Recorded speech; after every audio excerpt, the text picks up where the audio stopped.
Pagi. Hello, selamat pagi KC. Siapa tu? Ini Rian dari Woodlands KC. Dari Woodlands Ya. Ya, ada pengalaman Rian tentang apa ni? Silakan.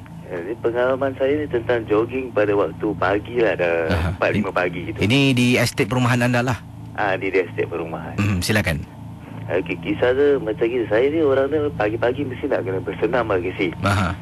Kali pada satu hari ni jatuh pula pada malam Jumaat ni 2 tahun yang dulu KC ya. Ketika saya jogging tu, saya suka jogging naik tangga daripada tingkat 1 sampai tingkat 12. Saya suka bikin 2-3 round lah kan. Jadi anda turun naik tangga?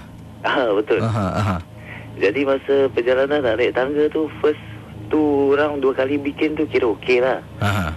Sekali masa yang ketiga kali je KC, bila saya ingin naik sampai kat tingkat 6, belum sempat naik ada perempuan duduk lah KC.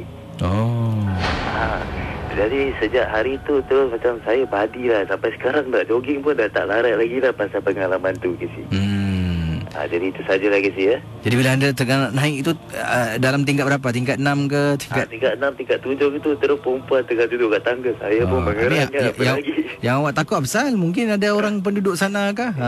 Tak ada KC. Tingkat 6, tingkat 7 pagi-pagi buta nak buat apa KC.